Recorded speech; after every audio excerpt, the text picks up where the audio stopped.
Assalamualaikum warahmatullahi wabarakatuh. Salam sehat untuk kita semua. Perkenalkan, nama saya Ida Aryani Pasaribu. Saya salah seorang dosen tetap di Sekolah Tinggi Ilmu Kesehatan Siti Hajar di Prodi S1 Fisioterapi. Saat ini saya sedang mengikuti seleksi sertifikasi dosen yang dilaksanakan oleh Kemdikti Saintek tahun 2026.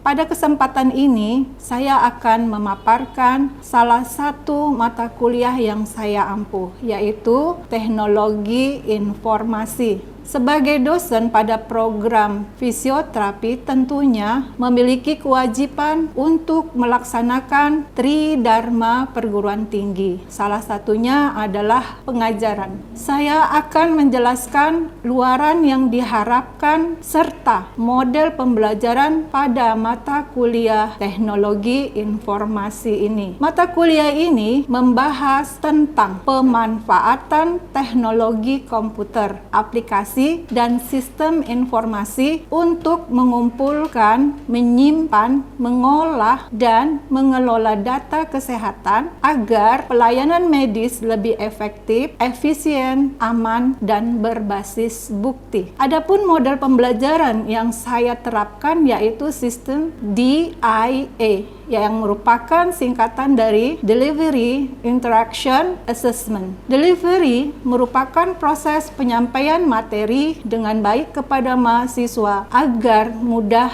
dipahami. Interaction adalah interaksi dosen dengan mahasiswa atau interaksi antara mahasiswa satu dengan lainnya. Assessment merupakan adanya pemberian tugas yang diberikan kepada mahasiswa untuk menunjukkan tingkat pemahaman mahasiswa dalam menerima materi yang sudah disampaikan. Strategi pembelajaran yang saya terapkan adalah: 1. Menjelaskan dan memberikan contoh melalui slideshow PowerPoint dan demonstrasi secara langsung. 2. Memberikan kesempatan pada mahasiswa untuk mempraktekkan secara langsung dari materi teori. Hal ini dilakukan agar mahasiswa melaksanakan secara langsung dari uraian teori. Deskripsi mata kuliah ini adalah membahas konsep, aplikasi, dan informasi kesehatan dalam pelayanan fisioterapi. Mahasiswa akan mengeksplor sistem digital seperti IMR, Big Data, AI, dan mendesain solusi digital berbasis permasalahan nyata. Pembelajaran dilakukan berbasis student-centered learning melalui pendekatan project-based learning. Adapun capaian pembelajaran ini diharapkan: 1. Mahasiswa mampu mengkaji konsep teknologi informasi dalam konten pelayanan kesehatan. 2. Mahasiswa mampu mengoperasikan perangkat lunak perkantoran. 3. Mahasiswa mampu menganalisis peran dan fungsi teknologi informasi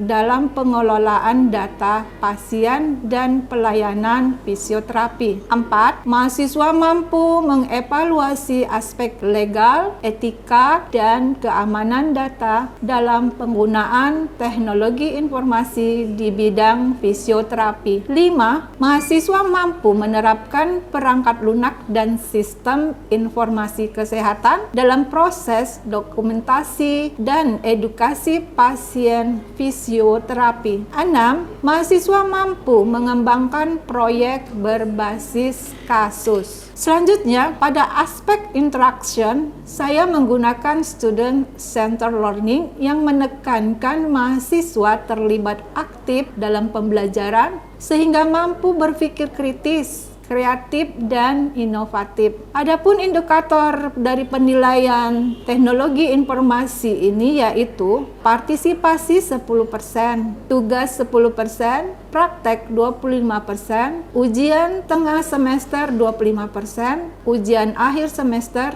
30%. Selanjutnya, saya akan menampilkan cuplikan video pembelajaran materi pertemuan kedua yang membahas tentang konsep dasar teknologi kesehatan dan e-health. Selamat menyaksikan.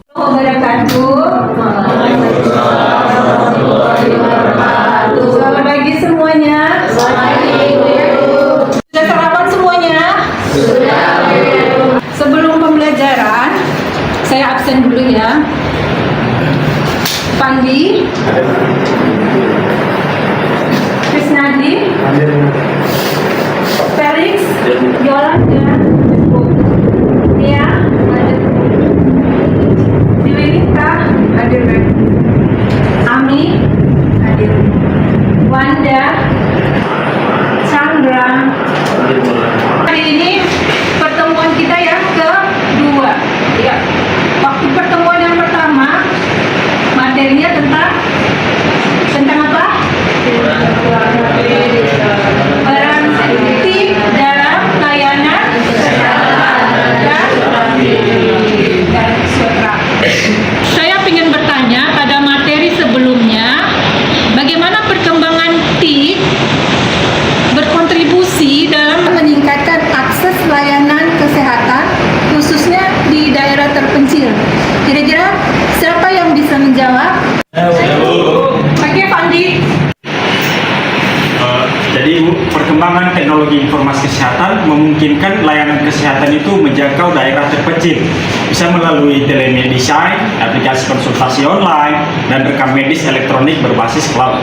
Nah, dengan adanya teknologi ini, pasien di daerah dengan keterbatasan tenaga medis bisa tetap dapat berkonsultasi dengan dokter spesialis, memperoleh diagnosis awal, bahkan mendapatkan resep secara digital. Dan hal ini mempercepat akses layanan kesehatan tanpa harus menempuh jarak jauh ke fasilitas kesehatan besar. Iya, benar ya. Jadi untuk bisa menjangkau ke daerah-daerah yang terpencil bisa menggunakan apa? Seperti telemedicine. Jadi yang masyarakat kita yang ada di daerah terpencil tidak perlu lagi harus pergi ke kota. Mereka harus mengeluarkan biaya untuk pergi ke rumah sakit atau ke puskesmas. Oke. Saya akan bertanya lagi mengenai materi kita yang sebelumnya. Menurut kalian, apa contoh konkret pemanfaatan TIK yang membuat layanan kesehatan lebih cepat, murah, dan mudah diakses oleh masyarakat? Siapa yang tahu? Saya dulu. Mbak Siti jawab tadi pertanyaannya. Bu, kalau untuk contoh konkret itu kita keseharian bisa kita jumpai ada aplikasi mobile health atau mHealth yang memungkinkan pasien melakukan pendaftaran online, memantau jadwal kontrol, berkonsultasi dengan tenaga medis, hingga mengakses hasil laboratorium secara real time. Selain itu, penggunaan EMR atau Electronic Medical Record mempercepat proses administrasi, mengurangi biaya pencatatan manual, dan memastikan data pasien mudah diakses oleh tenaga medis di berbagai fasilitas kesehatan. Benar sekali ya. Berarti kalian sudah memahami dari materi kita yang sebelumnya ya. Saya lanjutkan kita ke materi kita yang pertemuan kedua mengenai konsep dasar TIK kesehatan dan e-health. Nampak slide-nya? Tujuan pembelajaran ini nanti kalian itu bisa mampu menyajikan nanti hasil studi literatur dalam bentuk infografis yang informatif dan menarik. Itu nanti akan kalian jalani dalam prakteknya. Lanjut kita mengenai pengertian TIK di bidang kesehatan ya. Kalau di bidang kesehatan, peran TIK itu diantaranya adalah sistem informasi rumah sakit yang berintegrasi atau SIMRS, ya singkatannya dari SIMRS. Oke, sistem informasi rumah sakit atau SIR yang terintegrasi itu sistem berbasis TIK yang menghubungkan seluruh unit pelayanan dan administrasi di rumah sakit dalam satu platform digital. Dari gambar SIMRS ini dalam satu platform semuanya, misalnya dari pendaftaran itu langsung diketik, kemudian masuk ke online ya. Dari SIMRS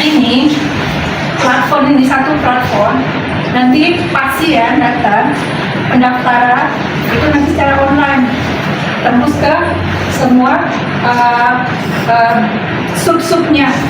Kemudian waktu rekam medik, kemudian waktu radiologi, kemudian nanti pada saat fisioterapi untuk kalian nanti fisioterapis. Jadi tidak lagi manual seperti sebelum-sebelumnya. Sejak COVID-19 itu sudah mulailah kita menggunakan platform. Jadi pasien itu tidak perlu lagi datang ke klinik atau ke rumah sakit, baik itu untuk rehab, kalian khususnya ya yang fisioterapis, cukup dari platform yang sudah disediakan. Yang kedua, rekam medis elektronik yang aman dan mudah diakses. Nah ini semuanya sudah ada di dalam satu platform. Contoh seperti catatan dokter, resume medis, kemudian dari radiologinya, kemudian dari pelayanannya, kemudian dari UGD-nya, itu semua ada dalam satu platform. Tapi kalau yang misalnya di pedesaan, yang jauh, yang tidak mungkin bisa, dia bisa langsung konsultasi. Kalian bisa terapis, tapi nanti kalian harus buat sendiri videonya, bagaimana mengatasi misalnya low back pain, itu udah kalian buat videonya.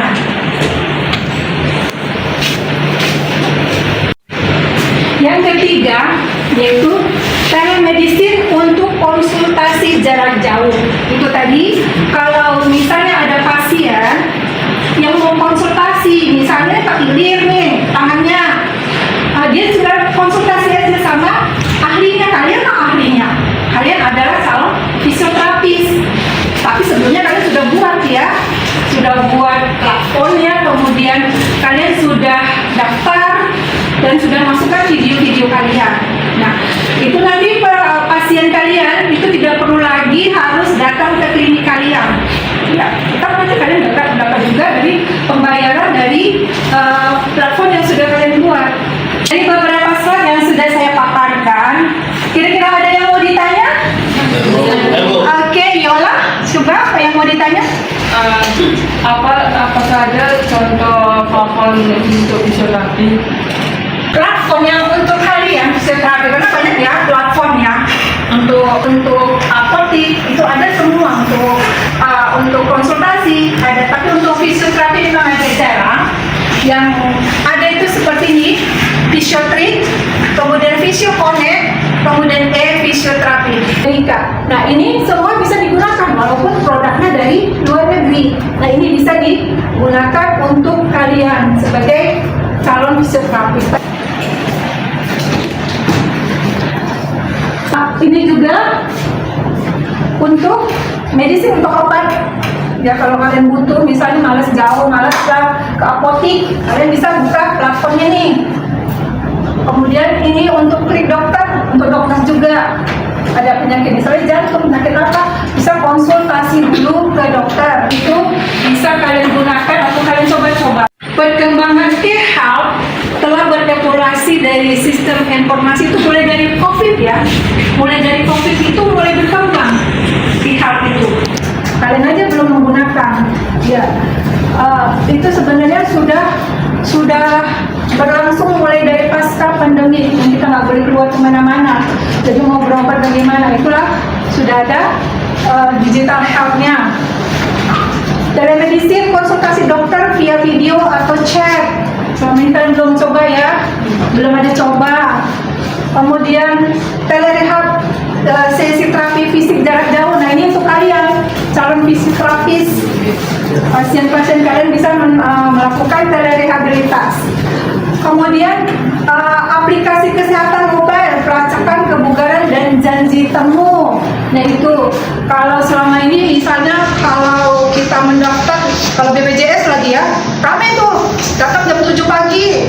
Boleh pendaftaran sekarang nggak perlu lagi, cukup secara online. Sudah daftar nomornya, baru nanti datang. Nah itu kalau untuk janji temu. Nah ini dia digital health-nya ya.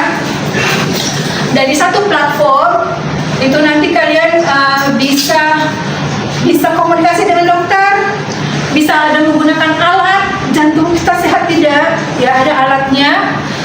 kemudian seperti ini bisa chat ke dokternya langsung.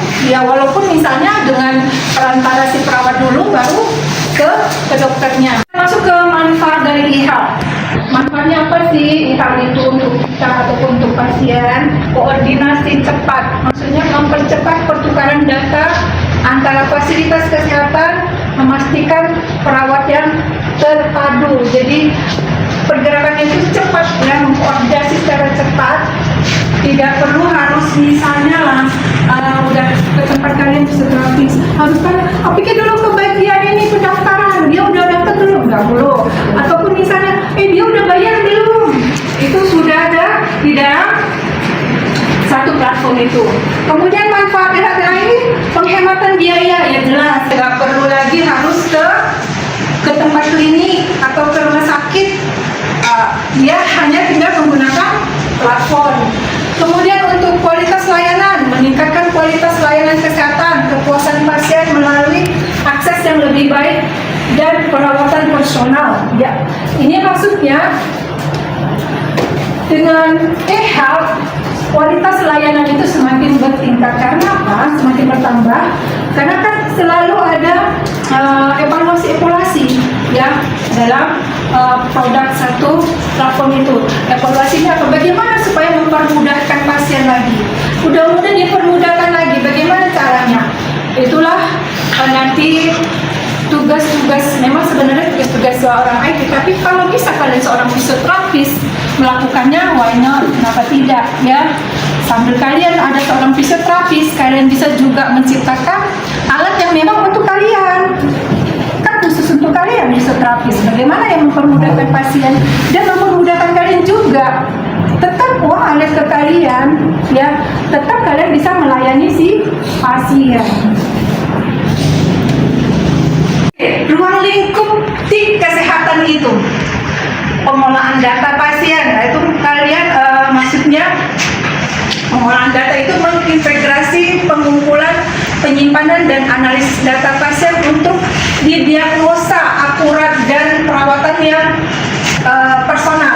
Dikutip dari TIK itu, teknologi informasi komunikasi yang akan ada di platform kalian itu, media pertama pengolahan data pasien yang akan diadakan. Kemudian komunikasi digital, ruang lingkupnya apa itu? Memfasilitasi komunikasi instan dan aman antara tenaga kesehatan dan pasien. Jadi kalian nanti menciptakan suatu alat itu bisa aman, tidak bocor data dari pasien ataupun data dari rumah sakit. Kemudian dukungan keputusan klinis, menyediakan informasi yang relevan dan real time, mendukung pengambilan keputusan klinis dan manajemen kesehatan yang optimal. Jadi dukungan klinis ini juga sama perlu. Kita masuk ke perkembangan e-health. Oke, di sini kalian akan bisa lihat paparan contoh implementasi TIK di fisioterapi di bidang kalian. Contohnya apa? Seperti ini, telerehabilitasi interaktif. Ini kan pasien bisa berinteraksi langsung dengan kalian. Halo Kakak Yola, misalnya nih pasien, gimana nih? Oh belum berkurang-kurang loh beban saya. Nah, itu langsung konsultasi dia. Walaupun hanya di layar, tapi seperti kita berbicara ibarat video call. Apa bedanya? Nah, kalian kasih lagi arahan bagaimana kalian berikan misalnya videonya, coba lakukan seperti ini ya Ibu.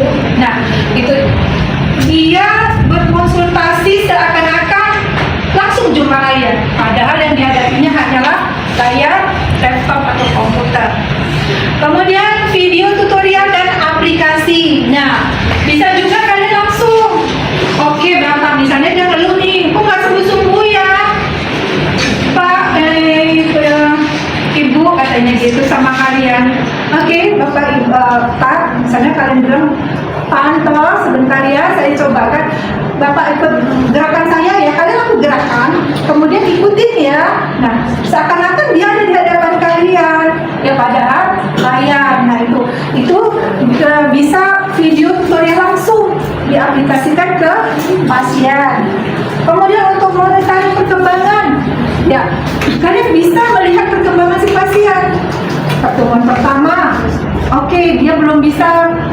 seperti tegak lurus.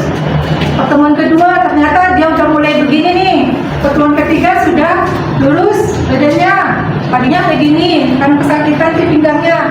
Terus, nah jalan pun sudah mulai normal. Seperti itu ya untuk monitoring perkembangannya. Itu monitoring kalian tetap lakukan di dalam aplikasi itu agar si pasien juga tahu perkembangan dia selama melakukan pengobatan fisioterapi kepada kalian. Jadi sudah saya sampaikan sampai kesimpulan.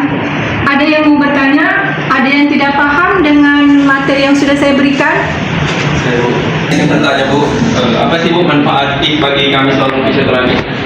Jadi manfaat TIP untuk kalian calon-calon fisioterapis itu, satu, meningkatkan efisiensi dan akurasi pencatatan untuk kalian. Yang kedua, mempercepat komunikasi kalian ya antara pasien dengan kalian. Yang ketiga, memperluas jangkauan layanan kalian sebagai seorang fisioterapis ke daerah-daerah terpencil. Ya, di daerah-daerah yang misalnya tempat kalian lah, di kampung halaman kalian yang jauh dari rumah sakit. Walaupun ada rumah sakit itu kliniknya, tapi tidak ada fisioterapis. Nah, kalianlah itu dengan menggunakan platform. Kemudian memberikan pengalaman terapi yang lebih personal dan berkelanjutan. Itu maksudnya berkelanjutan tidak sampai di situ aja ya, terus menerus secara kontinu. Oke, bisa dipahami? Dari semua materi kalian laksanakan praktek. Prakteknya seperti ini. Ini ada dua, tapi dibagi dua. Dalam satu kelas ini dibagi dua kelompok. Ini kelompok satu dan ini kelompok dua. Dan di kelompok satu ini kan ada dua tugas ini. Ada literatur. Yang pertama kalian bisa bagi dua lagi nih. Yang kelompok satu tadi bisa yang kelompok A, 1A ini cari minimal 3 sumber ilmiah, jurnal buku, laporan WHO atau kementerian yang membahas tentang definisi TIP, perkembangan IHAP, kemudian implementasi IHAP di bidang fisioterapi jika memungkinkan. Itu dari kelompok 1A.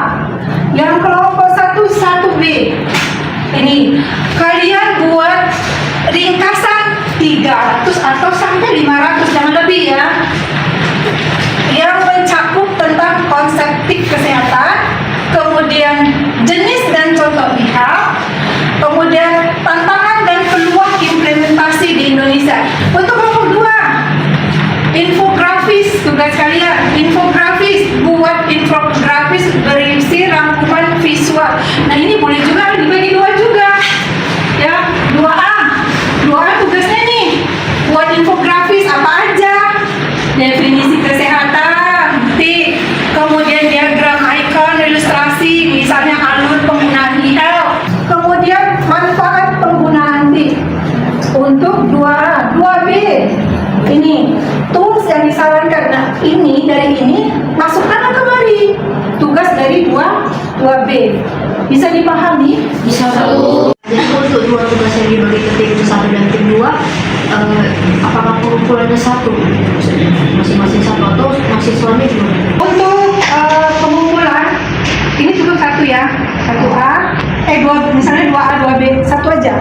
Nah ini 1A, 1B, satu aja. Oh ya saya lupa, yang ini juga dibuat seperti ini ya.